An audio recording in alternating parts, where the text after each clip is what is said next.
Hi, this is Brittany. I am going to be performing the central line dressing change on Mr. Smith's PICC line for you today. So I'm going to go ahead right away and I'm going to check my order here. It looks like Ron Smith is due to have his PICC line dressing changed today, and he is allergic to morphine. I don't see any other allergies. So I'm going to wash my hands.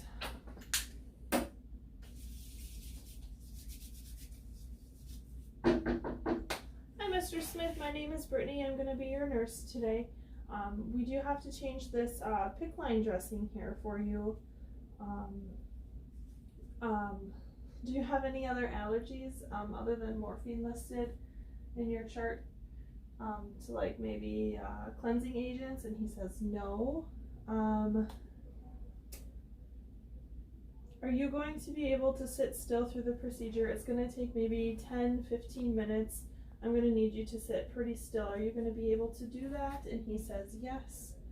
So then I'm going to go ahead and I'm just going to provide for privacy. And just going to wash my hands and I'm going to set up my sterile field. I'm just going to open this. So Mr. Smith, this procedure does require you to wear a mask since it is sterile. Are you able to wear a mask throughout the procedure? He says yes.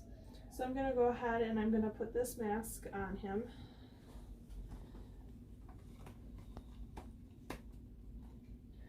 And then I'm going to put one on my face.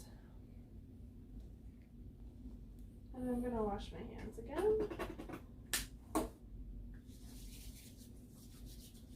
Okay, so I'm going to put on my clean gloves, and I'm going to measure 6 inches above the insertion site, the circumference of his arm. So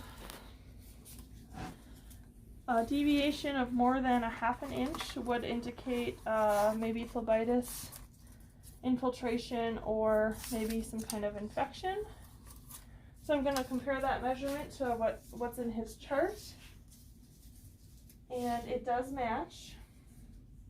I'm going to put that down. So then I can start taking off this dressing here. I'm going to work my way from the outside in. And can you tell me if you have any tenderness right here, Mr. Smith? And he says no.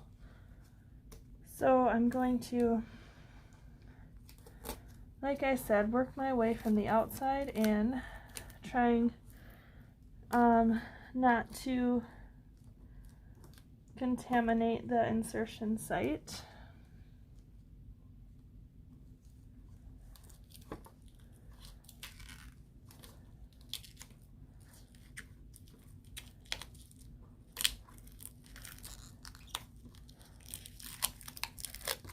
And then I would be watching for any redness, edema, tenderness, swelling, and any drainage that was present.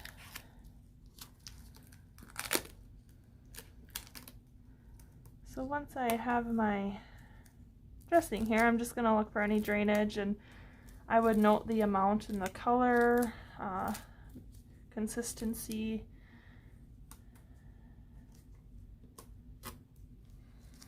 And then I'm going to throw that away. So I'm looking at the hub and I'm looking for any stabilization devices, which it does look like that he has one. I'm going to take off my gloves and wash my hands again.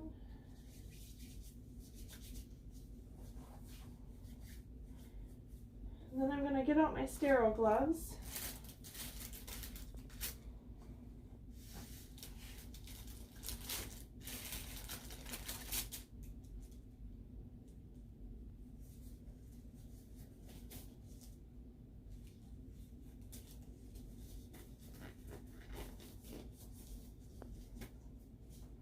And then what I'm going to do, I'm going to take this alcohol pad out of my kit here. And I'm just going to wash around the insertion site for any dried blood or drainage that may have been present. Okay, I'm gonna throw that away. And then I'm gonna grab my chlorhexidine. Expiration date looks good. So once that's dry, I'm going to wash around 2 to 3 inches from the insertion site. I'm going to make this my clean hand here.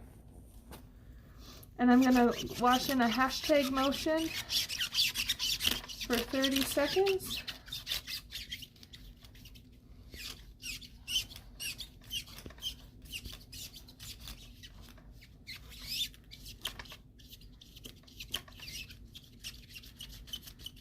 And then we'll say it's been 30 seconds.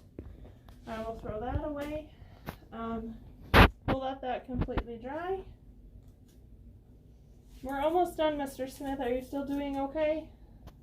And he says yes. So once that's completely dry, I'm going to take my skin prep and I'm going to put it around where the transparent dressing is going to be. We're going to let that completely dry. I'm going to take off my gloves, wash my hands.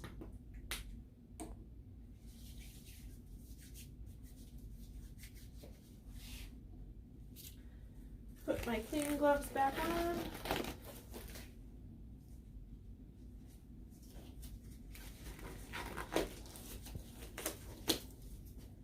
And I have this transparent dressing here that I'm going to be applying.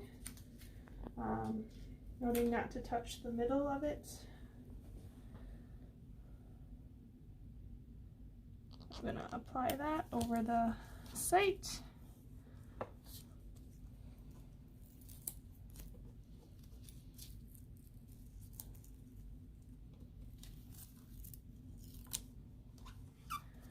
And then I'm going to take this piece here with my initials and the date and time it was changed.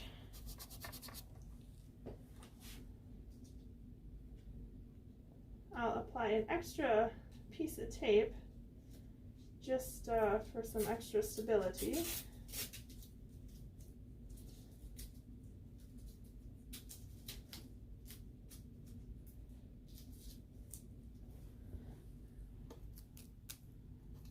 Let's clamp down.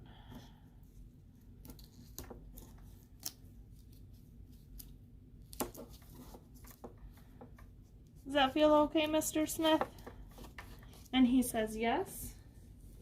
So then I can go ahead and remove my gloves and wash my hands.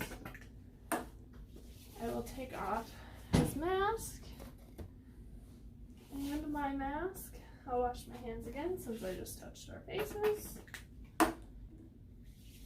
And then I would make sure Mr. Smith the bed is in the low position with his call lights and that he's comfortable and safe.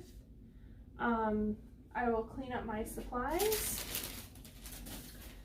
And if this were an elderly person, I could maybe use an alcohol swab to take off the transparent dressing to prevent the skin tearing or anything like that. Or if this was a confused person or a child, I could have another nurse in the room maybe to distract or hold the arm steady. And if he was not able to wear a mask, I would instruct him to look the other way during the procedure. So once I'm done with that, I'm going to wash my hands and leave the room. I'm going to go and document the date and the time and my assessment findings of Mr. Smith's PICC line site. And that concludes this video.